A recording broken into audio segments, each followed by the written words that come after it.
Perfect.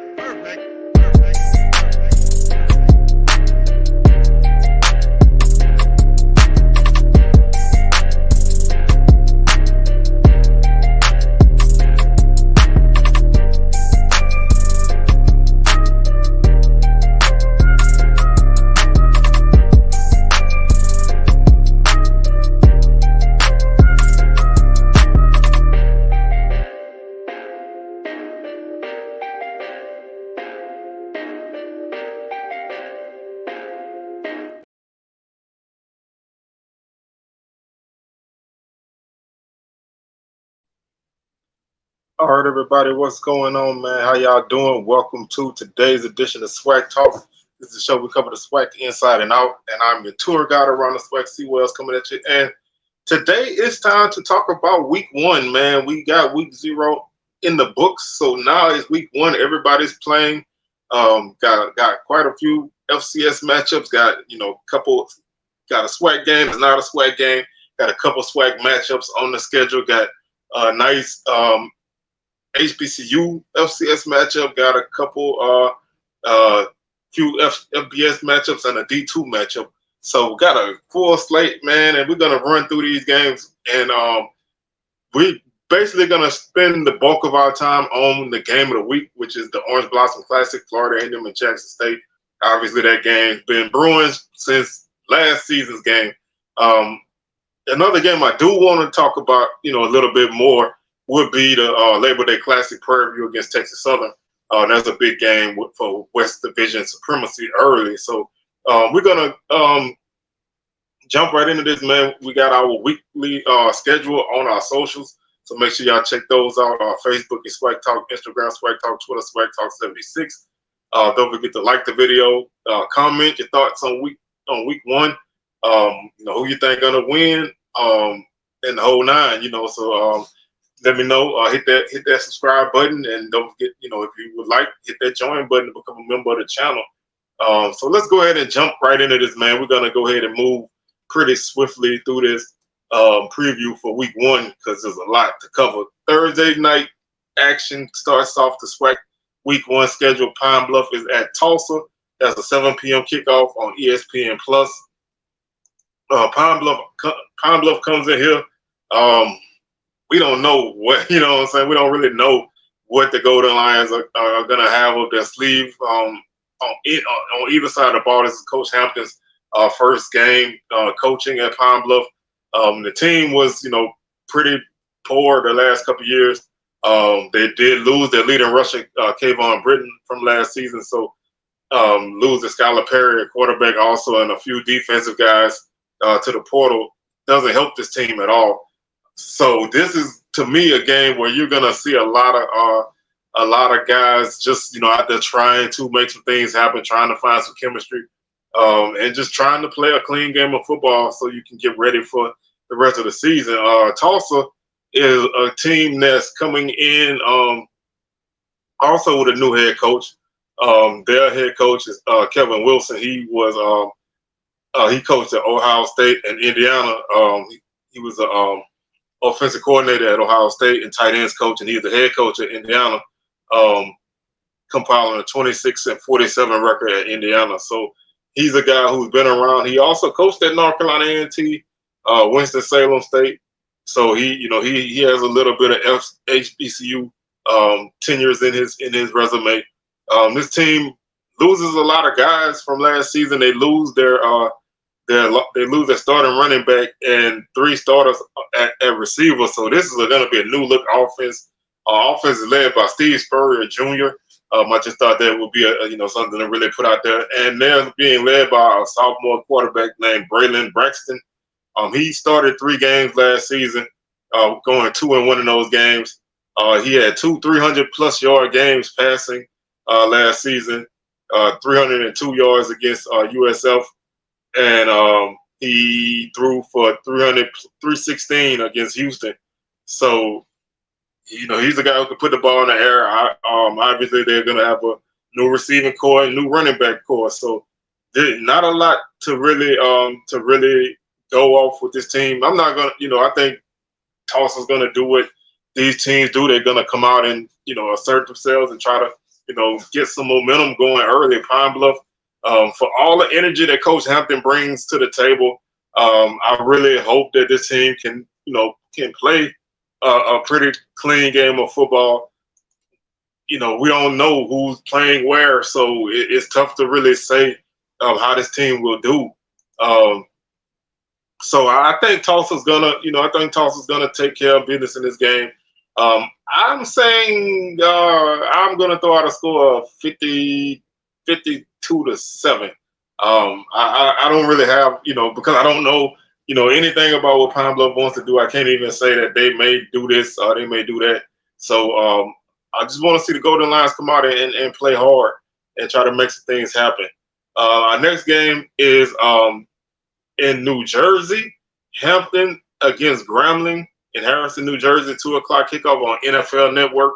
This is a big game. Hampton's a team that finished 12th in the CAA last season, and I don't think they picked to finish too well this season. They finished 4-7.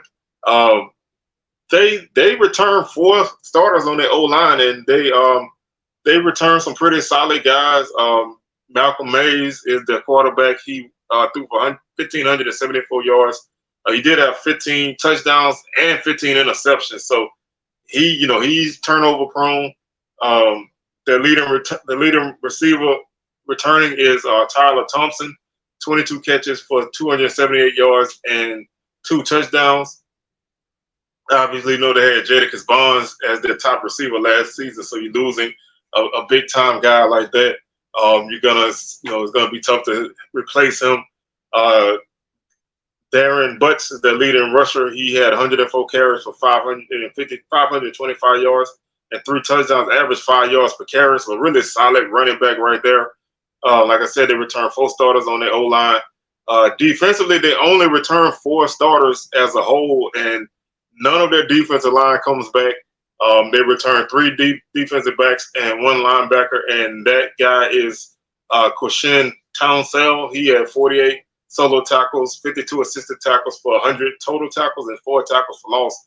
So he's definitely going to be a guy that Grambling wants to keep an eye out on. And, with a team like this that doesn't have a lot, going for them on the defensive side of the ball, I look for Grambling to really come out and run the football. You got Floyd Chalk, you got Chance Williams, Keelan Elder. These guys can run the ball. If Grambling can run the ball, that takes a lot of pressure off of whoever is at quarterback, whether it's Calvez or Miles Crawley. They haven't named a starter yet, so I still have my money on Crawley. But if Calvez is still in the mix at this point, then it can be anybody's game. So you got a guy like Lyndon Rash, a wide receiver that can make some plays. I think Grambling's offense can really be productive in this game against a defense that's breaking in 7 new starters. Defensively, Grambling should be solid as well. I want to see how Hampton's O-line handles Sunday out of Anderson.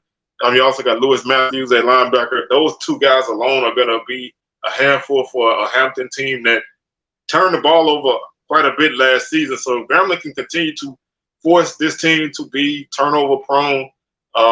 That can really affect this game, and it can make things tough for Hampton, because you want to make this team uncomfortable, and you want to make them come out and make mistakes while you play as clean of a game as you can. So I'm going with Grambling in this game because I feel like when a team is breaking in a whole new defense and you have an offense with some talent and with some weapons, I think you can do enough in this game to get yourself over the hump. And I think Grambling's defense can help them out as well in this game. If they can force Hampton to turn the ball over a couple of times, that would really make things a lot better for the G-men. So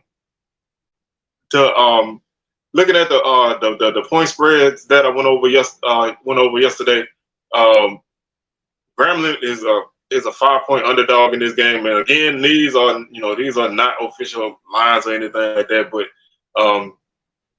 Grambling as a 5-point underdog, I don't see that happening. I think Grambling's going to win this game by a score. I'm going to say they're going to win this game 24-14. I think Grambling will be able to turnovers, and the running game for Grambling should get them going. The one thing I want to see from Grambling in this season as a whole is being able to consistently move the football and being able to play two halves of football.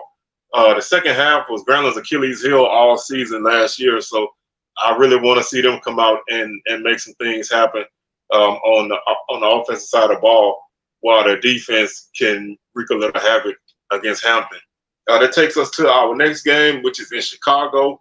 Central State and Valley hooking up 3 p.m. kick, HBCU Go. Again, this is another first-year head coach. Coach Kendrick Wade takes over Valley. His team has had a great off-season. They've been recruiting well. They've been building the foundation of the program. They've been putting out great energy. Now it's time to translate all of that to on the field. Again, just like Pine Bluff and Bethune-Cookman to come in a bit in this preview, don't know anything about what this team is going to do on the field. So this is just as much of a surprise for me as it is for anybody else. I think they're facing a Central State team that was really poor running the ball last season and really poor stopping the run last season. They finished 3-7 last year, so this is a good matchup for Valley to come out and just see what you got. Open up the offense a little bit, see if you can hit a few big plays early and stop this team and give yourself an opportunity to score some points and build some momentum and have some fun playing football. So not a lot to take from this game. Just looking to see Valley come out and make some things happen. Like I said, my point spread list that I'm going off of had Valley as a 29-point favorite. So I think if Valley can, Valley hasn't had a lot of high-scoring games in recent years. So I don't want to put a high score on Valley with a new coach and new guys on both sides of the ball. But I think they're going to win this game. I'm going to say 31-14. I think this is going to be one of those games where you have the ups and downs. It may not be pretty for stretches of the game. But I think Valley going to find a way to win this game and start off 1-0 for the first time in a long time. That takes us to our next game, Southern at Alabama State. ESPN Plus broadcasts 5 p.m. kickoff. This is a SWAC game that doesn't count in the standings. Both teams, they're looking for some momentum. Southern comes into this game, new quarterback in Harold Blood. A pretty solid running back room with a lot of guys who have played elsewhere. Now they're here, so that's going to be, a factor for Southern. Receivers, a couple of transfers come in. George Qualls, who came from UT Martin, has been playing pretty well. Cassius Allen is another guy who, is expected to take that next step at wide receiver for Southern. The offensive line, they lost, a couple of all-SWAC guys, but they returned quite a few guys who started games last season. So the experience is there, but the continuity is not quite there yet as playing as a unit. Defensively, your defensive tackles losing Dumas and Peterson, that hurts a lot. It can be argued how much Dumas' loss hurts Southern. Some people say it don't really. Some people like me say it do, because if you watch the games that he did play in, he was disruptive and helping your defensive ends be able to face one-on-one matchups and not have to be double teamed. So you got Taz Brown and Kelby Gibbons on the outside who can make some things happen. The linebackers are solid. The secondary has a couple all-conference preseason guys in the mix, and Carter and Davis. So Southern's looking to be in the mix for the West Division. This game doesn't count in the standings, but it's a big game to open up your season. Bama State, Demetrius Davis has to take that next step. Having a year under his belt in the system could be beneficial for him.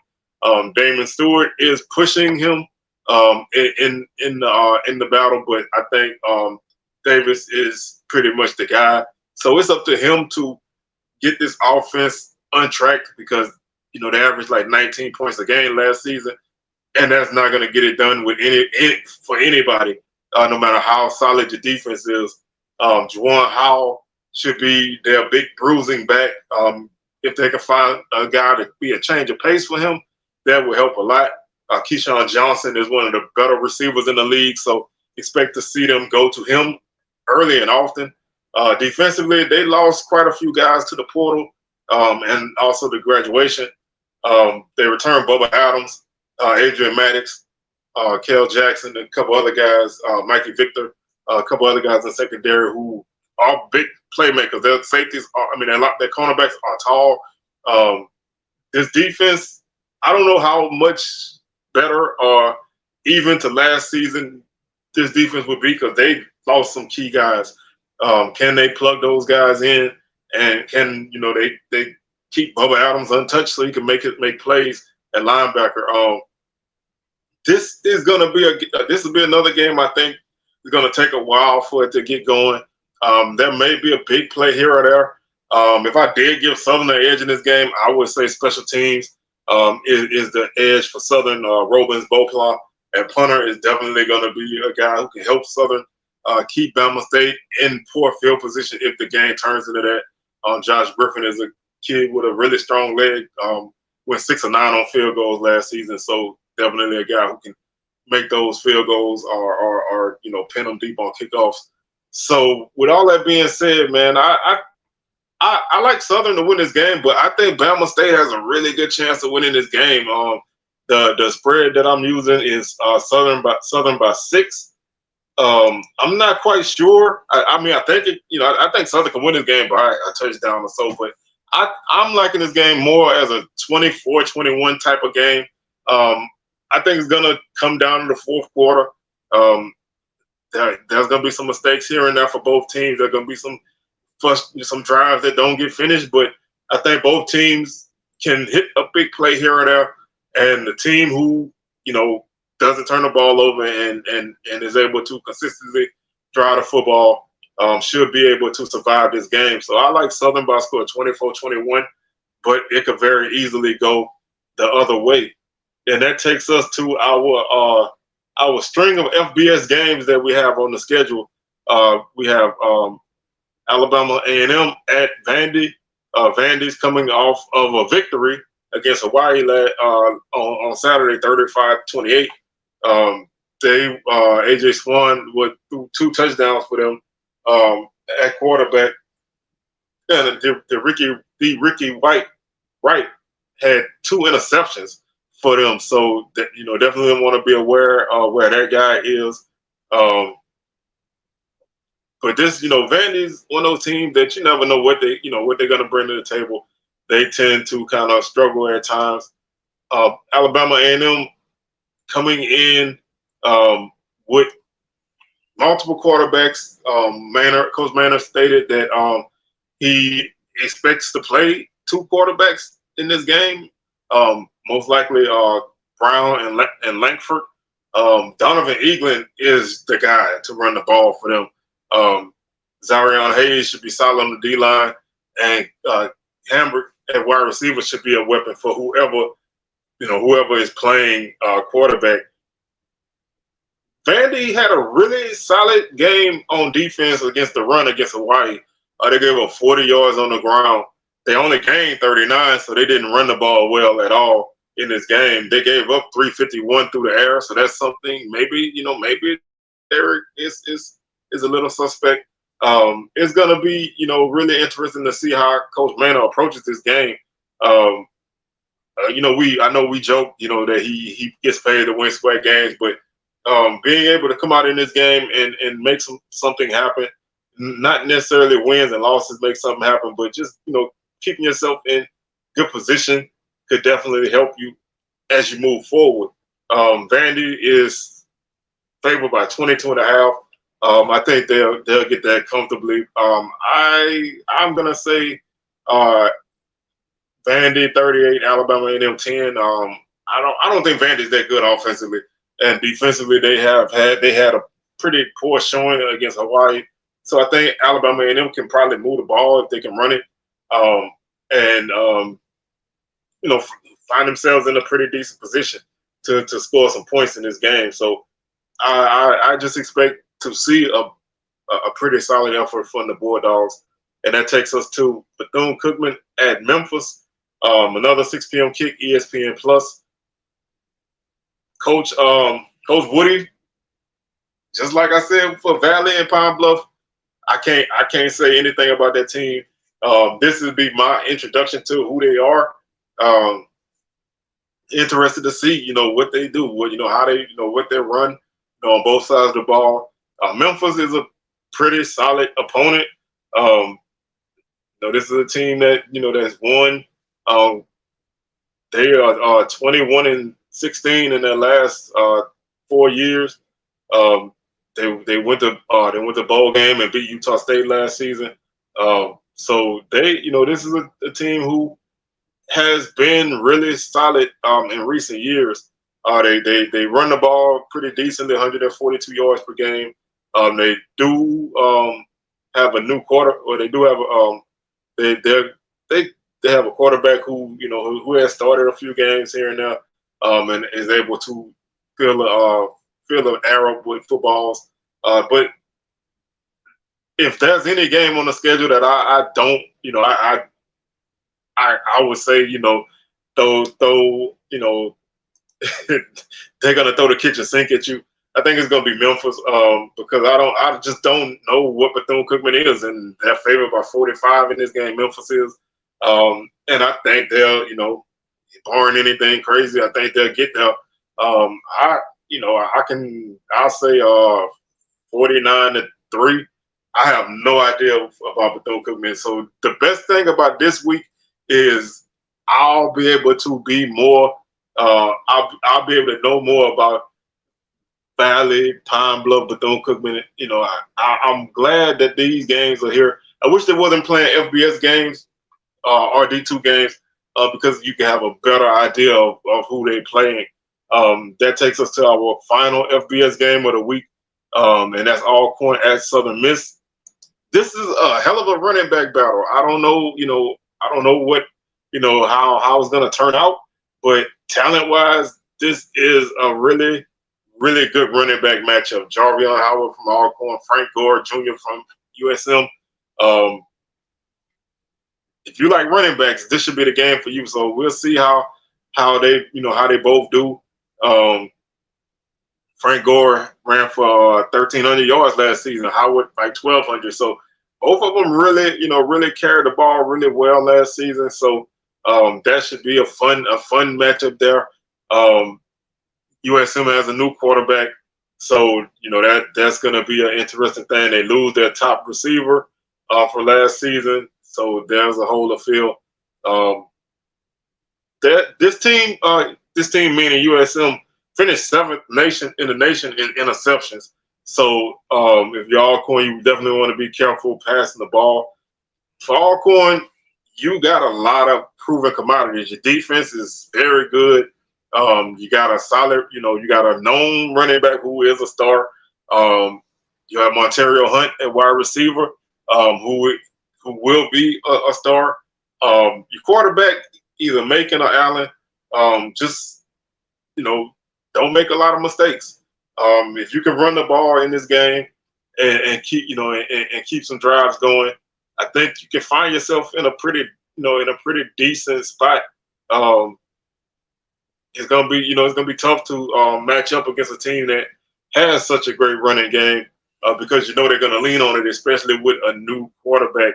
USM ran for 141 yards per game last season. So they, even with a great running back like they did, they finished in the bottom half of the country in rushing as a team. So, they go as he goes. The passing game is gonna be hit or miss. We don't really know where they're turning out. They've averaged 207 passing last year. So, you got a new quarterback. They lost 11 fumbles on the season, so they were very turnover prone. They threw 14 interceptions. So they really were, they were very turnover prone, and that hurts. Now the defense has 17 interceptions, but when you throw 14 interceptions and you fumble 11 times, you're gonna find yourself in some rough spots. So Alcorn, if they can, with a veteran coaching staff, a veteran defense, a really good running game, you can find yourself in a position to have this game close. I'm not quite sure this game will be as close as a lot of people think. A lot of people feel like Alcorn is going to win this game. I'm not 100%. I'm not sure on that. The line is 23.5. I think Alcorn at least beats that. I think I'm gonna say 34-17. I think this will be one of them games where it's kind of competitive and tight in the first half. Maybe second half is when the depth kicks in. But I think Alcorn can make a game out of this, provided that they can run the ball and the quarterback doesn't make a lot of mistakes. Because having a new quarterback for USM is going to open that guy up to being pressured. And Alcorn was really good pressuring the quarterback last season. So I expect, nothing less in this game. And that takes us to our final game of Saturday, and that's the Labor Day Classic. Prairie View heads to Houston, Texas to take on the TSU Tigers. This is probably as big of a game as you're gonna find that's not called the Orange Blossom Classic. Both of these teams need this win. Prairie View is on a winning streak in this series.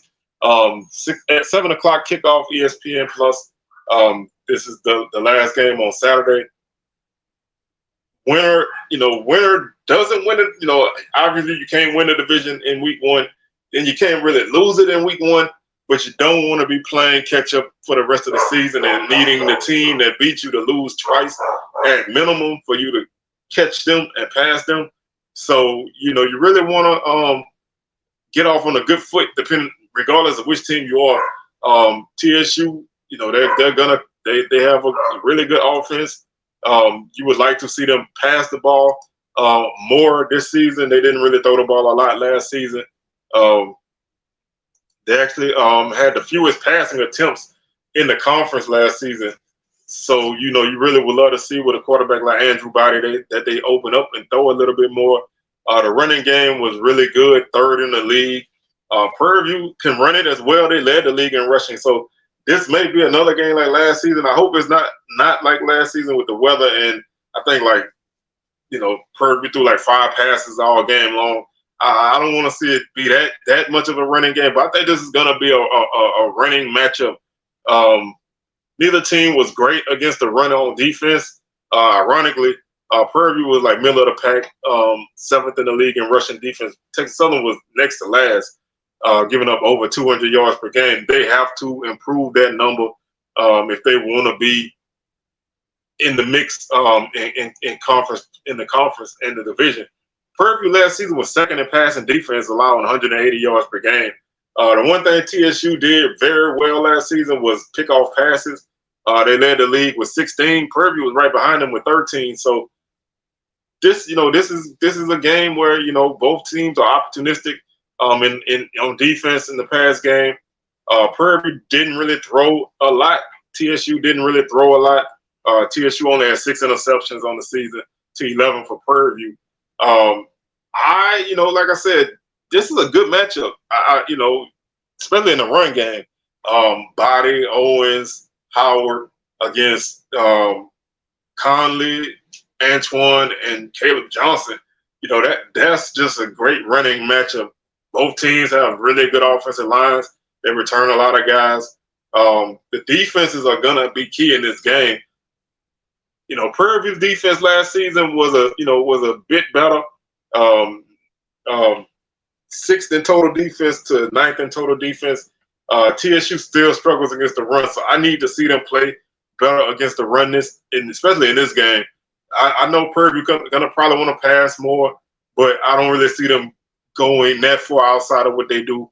I want to see TSU throw the ball a bit more, but I don't think they're gonna throw it 35, 40 times. But I would like to see them open it up a little bit more. this is going to be a fun game, man. There's a lot of good matchups on both sides. TSU needs this win. They feel like they have unfinished business. They feel like they've been disrespected in the offseason. Prairie View, same thing. They've been picked anywhere from second to fifth, depending on who you talk to. So they feel like being both these teams were one game away, one half away, one play away from making the SWAC championship game last season.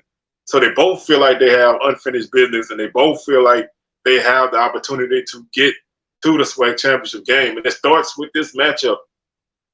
If Prairie View wins this game, they're gonna find themselves in solid position. They have Alcorn and Grambling coming up in the early portion of the schedule. Texas Southern, if they can break that streak, that can help them big time. I just don't like that they have 2 FBS games in the next 2 weeks after this game, because I would love to see them keep that momentum going if they were to win this game. I've been going back and forth on who I want to win. A lot of times when I pick games, I pick streaks to continue, because I feel like it's up to the losing team to convince me that they're gonna break the streak. But this time I'm going with I'm going with TSU. I went with the Tigers last season. They didn't get it done. I think they finally get it done, because I think that this team is hungry. That's not to say that Prairie View isn't hungry, but I think that this team is hungry. I think with them having so many guys who came in as freshmen that are now juniors, they really want to prove that they belong, and they really want to find themselves in the SWAC championship game. And it all starts with this game. You can't, you can make it losing this game, but you don't want to rely on playing catch up for the rest of the season. So I like I said, I like TSU in this game. The line that I use has Prairie View favored by 5, but I think TSU wins this game. I think they're gonna win it. I'm gonna say they're gonna win this game 38-20. I think they're gonna win it kind of comfortably. Honestly, I think they're gonna come out with some fire in their eyes. I think Lewis is gonna hit a big kick return. I think the defense is gonna make a couple big turnovers, and I think they're gonna make Prairie View play from behind, which is not their strength at all. So I like TSU to break the streak by a pretty solid margin. Like I say, 38-20. I think they're gonna take out a lot of frustration in this game. Should still be a fun one to watch, but I think TSU will find a way to make it happen. And that takes us to our final game of the week, which is our game of the week, and that's the Orange Blossom Classic in Miami, Jackson State and FAMU. 2 p.m. kick, ESPN. Before Saturday, I think if you asked anybody, well, not anybody, but if you ask a lot of people, they will say FAMU all day in this game. After the MEAC SWAC Challenge, a lot of people are probably swinging more to Jackson State because of the recency bias of them absolutely demolishing South Carolina State. This still should be a very good game, because, like I said, I know a lot of people don't like to hear that you need to see more from, not even more, but you want to see another solid performance from Jackson State. I know some people don't like to hear people say that, but when you're a good team and you play a game like that, it's only natural to want to see them play that way again. Maybe not as good, because teams may not play the same level every week, but you want to see them come out and play another good game. And it's not hate. It's just when you see a team play that well, you want to see them play that well again, because you want to know that it's not just the opponent that did that, because South Carolina State looked inept.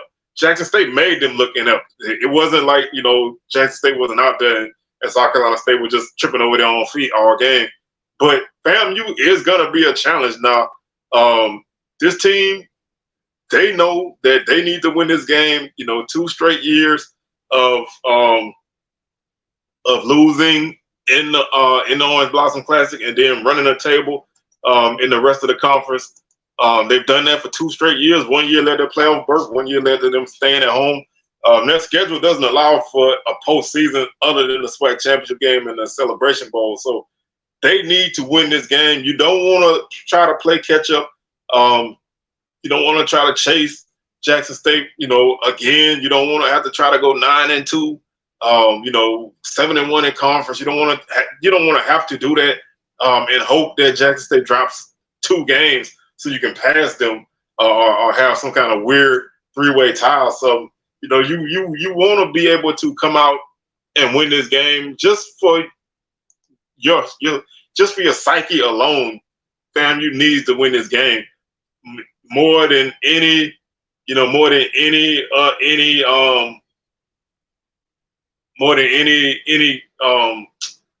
win streak or anything like that. They need to win this game for their psyche alone. They need this.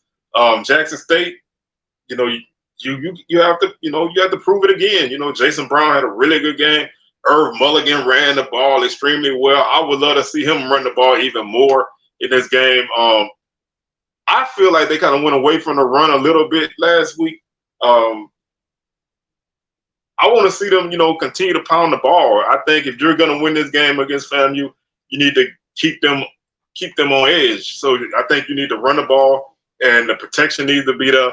FAMU doesn't blitz a lot on defense, so you're going to have to make plays against a very, very good secondary.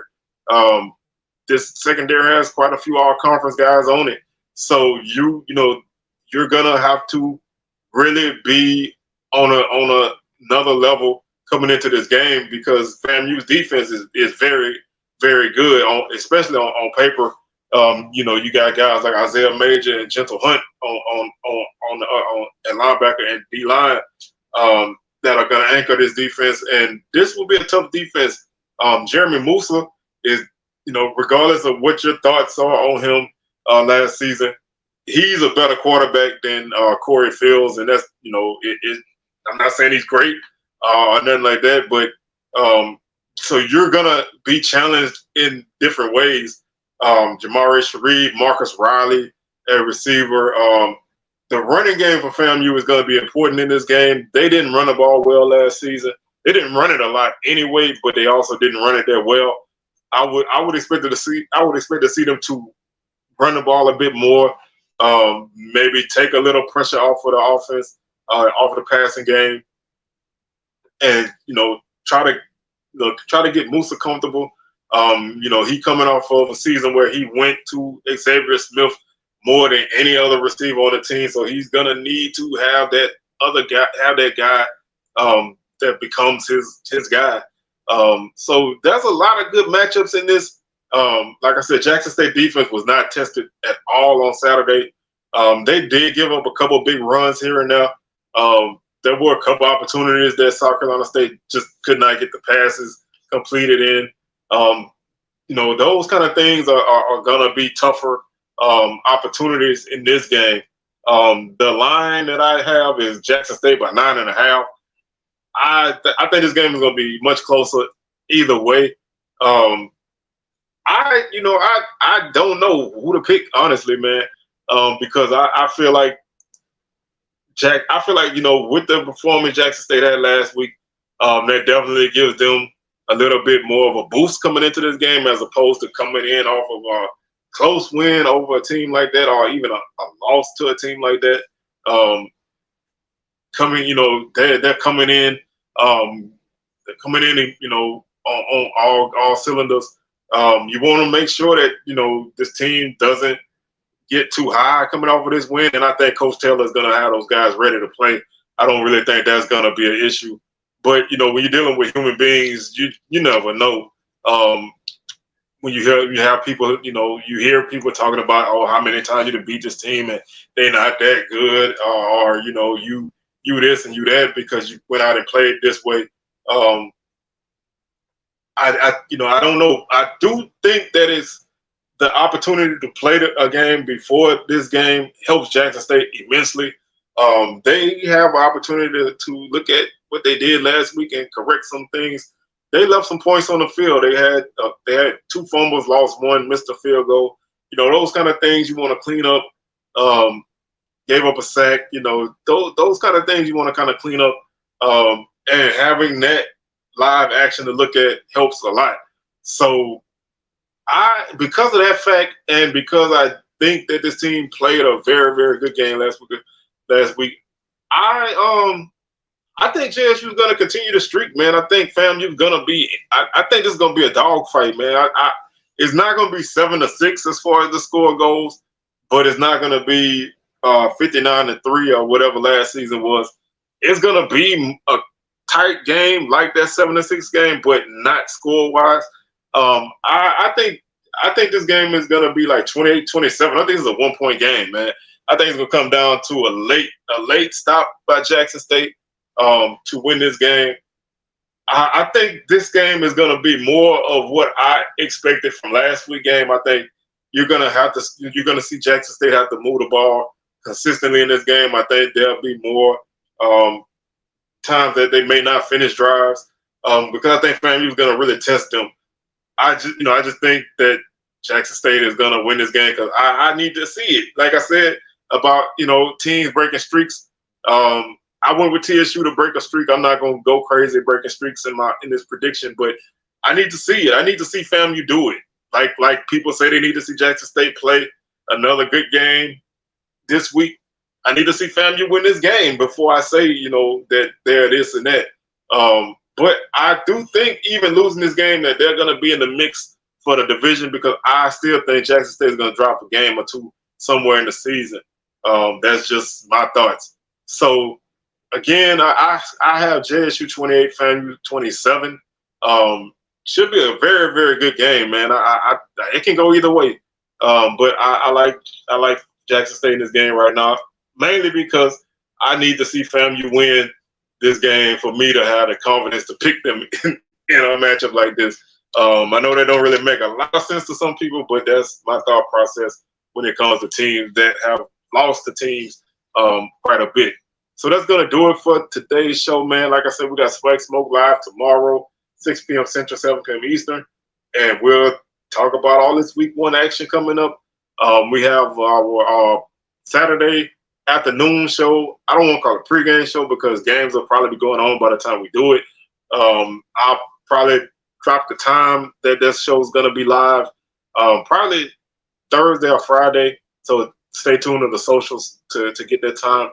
And then we'll recap Thursday's games and Saturday's games on Sunday. And Monday, we'll recap the Orange Blossom Classic. And Tuesday will be our next round of HBCU poll and SWAC coaches press conference action. So full slate of shows coming at you, man. It's week one. Let's get hyped, man. It's football. It's here. And I'm ready. I know y'all ready. So with that being said, man, I'm your tour guide around the SWAC Sewell signing out. And y'all enjoy the rest of y'all day, and we'll catch y'all on the rebound. Peace.